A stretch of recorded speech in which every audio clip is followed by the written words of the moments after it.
इस चैनल की कहानियां काल्पनिक या सच्ची घटना से भी प्रेरित भी हो सकती हैं। इसका उद्देश्य किसी भी प्रकार के अंधविश्वास या काला जादू का समर्थन करना बिल्कुल भी नहीं है। कृपया इन कहानियों को सिर्फ मनोरंजन के उद्देश्य से सुनें। नमस्कार दोस्तों, आपका स्वागत है डार्क स्टोरीज में। आज की स्टोरी ट्रक ड्राइवर की है। दोस्तों, वीडियो शुरू करने से पहले आपसे छोटी सी रिक्वेस्ट है कि अगर आपको हमारी कहानियां पसंद आती हैं तो वीडियो को लाइक करना ना भूलें, चैनल को सब्सक्राइब कर लें और कमेंट करके हमें बताएं कि आपको कहानी कैसी लगी और आप अपना नाम और आप कहां से हैं ये भी बताइए ताकि हमारी नजदीकियां और बढ़ जाएं। तो चलिए दोस्तों, आज की कहानी को शुरू करते हैं। भावेश एक अनुभवी ट्रक ड्राइवर है जिसने अपनी जिंदगी का आधा हिस्सा देश भर के हाईवे पर ट्रक चलाते हुए गुजारा है। वह जयपुर से अहमदाबाद के लिए माल ले जा रहा था। रात के 11 बजे थे और वह एक सुनसान हाईवे पर था। अचानक उसने देखा कि हाईवे के किनारे एक बूढ़ा आदमी हाथ में लालटेन लेकर खड़ा था। भावेश ने उसे नजरअंदाज कर दिया, लेकिन कुछ दूर जाने के बाद वही बूढ़ा आदमी फिर सड़क के बीचों बीच खड़ा मिला। डरते हुए भावेश ने ट्रक रोका और उससे पूछा, बाबा क्या चाहिए आपको? बूढ़े आदमी ने धीरे से कहा, मुझे यहां से ले चलो, मैं खो गया हूं। भावेश को कुछ अजीब लगा, पर उसने इंसानियत के नाते उसे ट्रक में बैठा लिया। पर कुछ ही मिनटों में उसे एहसास हुआ कि वह बूढ़ा आदमी लगातार उसे घूर रहा था। जब भावेश ने शीशे में देखा तो पाया कि वह बूढ़ा अब गायब हो चुका था। पीछे की सीट पर सिर्फ एक खून से सना कपड़ा पड़ा था। बूढ़े आदमी की घटना के बाद भावेश का दिमाग पूरी तरह झकझोर चुका था। उसने खुद को समझाया कि शायद यह उसकी थकान का नतीजा था।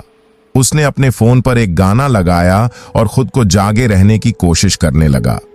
रात के करीब 2 बज रहे थे जब उसने सड़क किनारे एक महिला को खड़े देखा। वह सफेद कपड़े पहने हुई थी और उसके बाल चेहरे पर झूल रहे थे। पहले तो भावेश ने ध्यान नहीं दिया, लेकिन कुछ ही देर में वही महिला उसे सड़क के बीच में खड़ी नजर आई। उसने हॉर्न बजाया, पर महिला हिली तक नहीं। भावेश ने ब्रेक लगाया और घबराकर बाहर देखा, लेकिन सड़क पर कोई नहीं था। तभी उसे ट्रक के ऊपर कुछ गिरने की आवाज सुनाई दी। उसकी सांसें अटक गईं। उसने ट्रक से उतरकर ऊपर देखा तो कोई नहीं था। जैसे ही वह वापस केबिन में बैठा, वह महिला उसकी खिड़की के बाहर झांक रही थी। आप यहां क्या कर रही हैं? भावेश ने कांपती आवाज में पूछा। महिला ने कुछ नहीं कहा, बस एक ठंडी सी मुस्कान दी। अचानक उसकी आंखें पूरी तरह से काली हो गईं और उसका चेहरा खून से भर गया। भावेश ने चिल्लाते हुए ट्रक स्टार्ट किया और वहां से भाग निकला। घटना के बाद भावेश का मन और घबरा गया। वह अब हाईवे पर किसी ढाबे की तलाश कर रहा था ताकि रुककर थोड़ा आराम कर सके। कुछ दूर जाने पर उसे एक पुराना ढाबा दिखा। ढाबा सुनसान था, लेकिन उसने सोचा कि शायद रात का वक्त होने की वजह से लोग कम हों। भावेश ने ट्रक रोका और अंदर गया। वहां एक बूढ़ा ढाबा मालिक बैठा था जो उसे देखकर मुस्कुराया। आओ बेटा, क्या खाओगे? उसने पूछा। भावेश ने कहा, चाय बना दो बाबा, और कोई खाने की चीज हो तो दे दो। चाय पीते हुए भावेश ने ढाबे के आसपास नजर दौड़ाई। दीवारों पर पुराने अखबार चिपके हुए थे जिन पर 1990 की तारीखें लिखी थीं। उसे थोड़ा अजीब लगा, लेकिन उसने ध्यान नहीं दिया। तभी उसने देखा कि उस ढाबे के मालिक के हाथ अजीब तरह से घिसे हुए थे, जैसे किसी जलती चीज से जले हों। जब भावेश ने उनसे इस बारे में पूछा तो वह जोर से हंसने लगा। तुम जैसे नए लोगों को देखकर मजा आता है, उसने कहा। भावेश का दिल तेजी से धड़कने लगा। उसने चाय खत्म की और ट्रक की ओर बढ़ने लगा।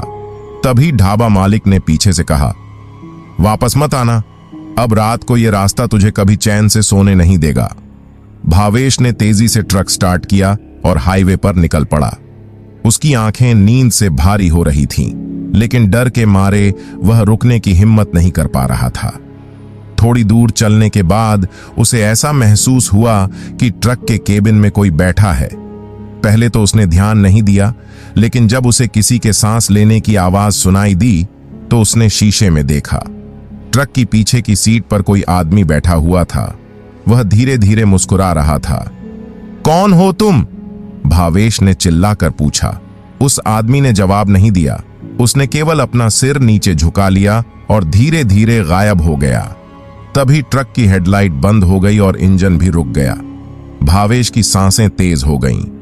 उसने किसी तरह खुद को संभाला और ट्रक दोबारा स्टार्ट करने की कोशिश की। भावेश को अब लगने लगा था कि कुछ बहुत बड़ा अनहोनी होने वाली है। जैसे ही वह आगे बढ़ा, सड़क एकदम सुनसान हो गई। चारों ओर काले पेड़ों का एक घना जंगल था। ऐसा लग रहा था कि यह रास्ता खत्म ही नहीं होगा। जंगल में दाखिल होते ही ट्रक के अंदर ठंडक बढ़ गई। ट्रक के शीशे पर किसी ने खरोंचें डालनी शुरू कर दी। ये सब मेरे साथ क्यों हो रहा है? भावेश ने खुद से बुदबुदाया। तभी सड़क के बीचों बीच एक जलती हुई लालटेन रखी दिखाई दी। उसने ट्रक रोककर नीचे उतरकर देखा। लालटेन के पास एक आदमी बैठा था जो भावेश की ओर देख रहा था। तू यहां क्यों आया? उसने ठंडी आवाज में पूछा। भावेश ने डरते हुए कहा, बस गुजर रहा था, मैं कुछ नहीं जानता। आदमी जोर से हंसने लगा। उसकी हंसी जंगल के चारों ओर गूंजने लगी। तभी वह अचानक गायब हो गया। पीछे से आवाज आई, तुझे भी हमारे साथ रहना होगा। भावेश डर और थकान के बावजूद ट्रक चलाता रहा। उसे लग रहा था कि हाईवे कभी खत्म नहीं होगा। जैसे ही सुबह की पहली किरणें दिखनी शुरू हुईं, उसकी राहत की सांस में हल्की सी गर्मजोशी आई। लेकिन राहत ज्यादा देर नहीं टिक पाई। ट्रक के अंदर से अचानक अजीब सी दुर्गंध आने लगी। वह समझ नहीं पाया कि यह बदबू कहां से आ रही थी। उसने ट्रक रोका और पीछे का डिब्बा खोलकर देखने का फैसला किया। जैसे ही उसने दरवाजे खोले, उसकी आंखें फटी रह गईं। ट्रक के अंदर एक पुराना सूखा हुआ कंकाल पड़ा था। उसकी आंखों के गड्ढों में काले घाव थे और उसके पास रखे बोरे खून से लथपथ थे। भावेश पीछे हटते हुए गिर पड़ा। उसने सोचा, यह सामान तो जयपुर से लोड हुआ था, फिर ये यहां कैसे आया? अचानक कंकाल ने हल्का सा हिलना शुरू कर दिया। उसकी खाली आंखें जैसे भावेश को घूर रही थीं। भावेश ने डरते डरते ट्रक के दरवाजे बंद किए और वहां से भाग निकला। लेकिन अब ट्रक से खटखट की आवाजें आने लगीं, जैसे कोई ट्रक के अंदर से बाहर निकलने की कोशिश कर रहा हो। भागते भागते भावेश एक संकरी और अंधेरी सुरंग में पहुंच गया। इस सुरंग से गुजरना जरूरी था, क्योंकि यही रास्ता आगे अहमदाबाद तक जाता था। सुरंग के अंदर घुसते ही ट्रक की लाइट्स कमजोर हो गईं।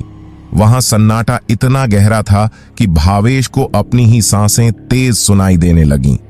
सुरंग के बीचों बीच पहुंचते ही ट्रक रुक गया। इंजन ने काम करना बंद कर दिया। तभी उसे सुरंग की दीवारों पर कुछ लकीरें दिखाई दीं, जैसे किसी ने खून से संदेश लिखे हों। यहां से कोई नहीं बचता, एक दीवार पर लिखा था। अचानक ट्रक के अंदर किसी के हंसने की आवाज आई। भावेश ने शीशे में देखा तो वही कंकाल ड्राइवर सीट के पास खड़ा था। उसके मुंह से आवाज आई, तू भी हमारा हिस्सा बन जाएगा। भावेश ने किसी तरह ट्रक को दोबारा स्टार्ट किया और वहां से भाग निकला।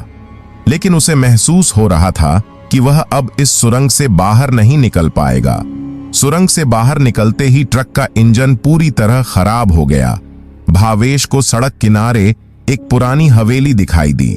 उसके पास और कोई विकल्प नहीं था, इसलिए वह मदद मांगने के इरादे से वहां गया। हवेली अंदर से और भी डरावनी थी। हर जगह धूल और मकड़ियों के जाले थे। वहां उसे एक बूढ़ी औरत मिली, जिसने कहा, बेटा, तुम यहां सुरक्षित हो, रात यही रुक जाओ। भावेश ने मजबूरी में उसकी बात मान ली, लेकिन रात के बीच में उसे लगा कि कोई उसके कमरे में चल रहा है। उसने आंखें खोलीं तो देखा कि वह बूढ़ी औरत अब एक युवती बन चुकी थी और उसके बाल हवा में उड़ रहे थे। युवती ने कहा, तुमसे बचने का कोई रास्ता नहीं है, यह सफर यहीं खत्म होगा। भावेश ने किसी तरह वहां से भागने की कोशिश की, लेकिन उसने जो रास्ता तय किया वह उसे फिर उसी हवेली में वापस ले आया। ऐसा लग रहा था जैसे वह एक दुष्चक्र में फंस गया हो। हर रास्ता एक ही जगह पर जाकर खत्म हो रहा था। भावेश ने खुद को संभाला और ट्रक को किसी तरह फिर से चलाने की कोशिश की, लेकिन ट्रक के पहिए जैसे हिलने को तैयार नहीं थे। तभी सड़क के किनारे से एक बूढ़ा आदमी तेजी से भावेश की ओर आया। बेटा, तुमने क्या इस हाईवे की कहानी सुनी है? उसने कांपती आवाज में पूछा। भावेश ने चौंक कर कहा, कौन सी कहानी? बूढ़े आदमी ने बताया, ये हाईवे शापित है। 1985 में यहां एक ट्रक हादसे में एक पूरा परिवार मर गया था। उस हादसे में ट्रक ड्राइवर ने शराब पी रखी थी। उसके बाद से इस सड़क पर अजीब घटनाएं होती रहती हैं। जो भी इस रास्ते से गुजरता है उसे वे आत्माएं नहीं छोड़ती। भावेश को ऐसा लगा जैसे उसके सिर पर किसी ने भारी बोझ डाल दिया हो। बूढ़े आदमी ने आगे कहा, इससे बचने का बस एक ही तरीका है। तुम्हें यहां से उस पुरानी मंदिर तक पहुंचना होगा जो इस रास्ते के छोर पर है। वहां भगवान का आशीर्वाद लेकर ही तुम आगे बढ़ सकते हो। बूढ़े आदमी की बात सुनकर भावेश ने ट्रक स्टार्ट किया और उस मंदिर की ओर बढ़ा। लेकिन सफर इतना आसान नहीं था। कुछ ही दूरी पर वही सफेद साड़ी वाली औरत फिर सामने आ गई। इस बार वह ट्रक के सामने खड़ी नहीं थी। वह ट्रक के साथ साथ चलने लगी। उसकी रफ्तार ट्रक से भी तेज थी। उसके बाल हवा में उड़ रहे थे और उसकी आंखें चमक रही थीं। भावेश ने ट्रक की स्पीड बढ़ाई, लेकिन वह औरत फिर ट्रक के बोनट पर आ गई। वह लगातार वही शब्द बोल रही थी, रुको, लौट जाओ, तुमसे बचने का कोई रास्ता नहीं। भावेश ने ट्रक को जोर से मोड़ा, जिससे औरत गायब हो गई। लेकिन पीछे से उसकी ठंडी हंसी गूंज रही थी। भावेश को अब लगने लगा था कि यह सिर्फ डरावनी घटनाएं नहीं थीं, बल्कि यह किसी गहरे रहस्य का हिस्सा थीं। उसने महसूस किया कि ढाबा, सुरंग और वह हवेली, ये सब किसी न किसी तरह से जुड़े हुए थे। जैसे ही वह मंदिर के पास पहुंचा, एक बार फिर ट्रक बंद हो गया। भावेश को लगा कि अब वह फंस गया है। मंदिर के दरवाजे पर उसे एक साधु मिला। साधु ने उसे अंदर बुलाया और कहा, तुम्हें अपना डर भूलना होगा। यह आत्माएं केवल उसी पर हमला करती हैं जो डरता है। तुम हिम्मत से काम लोगे तो बच जाओगे।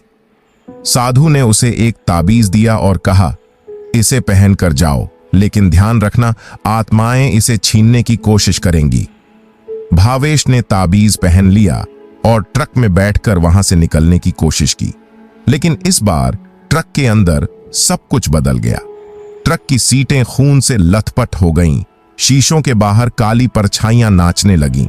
ट्रक के पिछले हिस्से से वही कंकाल जोर जोर से हंसने लगा। सफेद साड़ी वाली औरत ने ट्रक के अंदर प्रवेश कर लिया।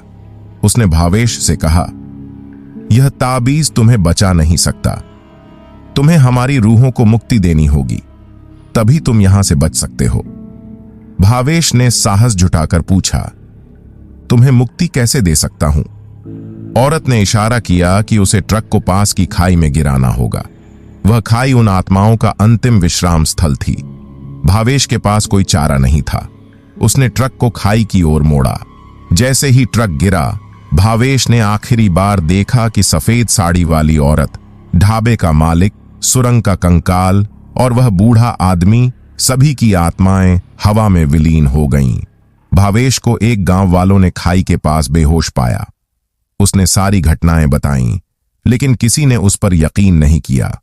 वह अब भी सोचता है कि क्या वह बच गया या वह भी उस शापित हाईवे का हिस्सा बन चुका है। राजस्थान के हाईवे नंबर 62 पर एक बार फिर एक ट्रक अपनी मंजिल की ओर बढ़ रहा था। इस बार ट्रक का ड्राइवर अमन था। अमन को इस रास्ते के बारे में कुछ नहीं पता था।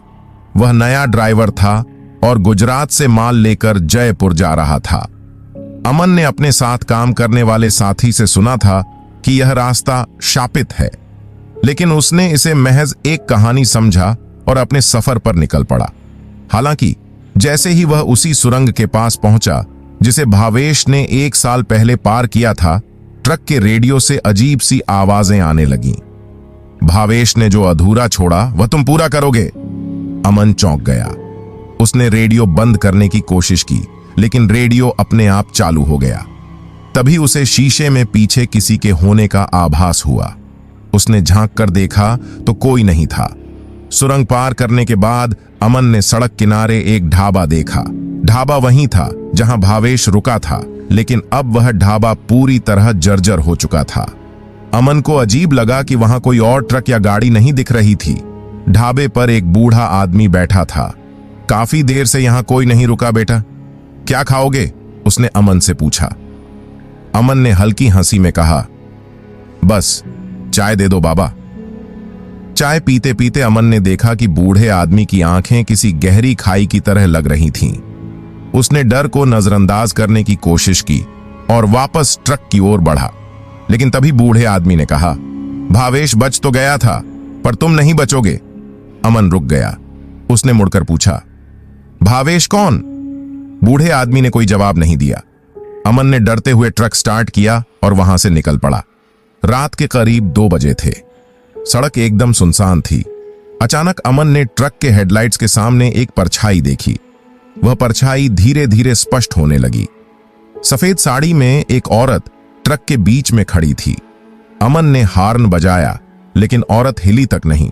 उसने ट्रक रोकने की कोशिश की, लेकिन ब्रेक काम नहीं कर रहे थे। ट्रक सीधे औरत के ऊपर से गुजर गया। अमन ने घबराकर शीशे में देखा तो औरत ट्रक के पीछे दौड़ती हुई नजर आई।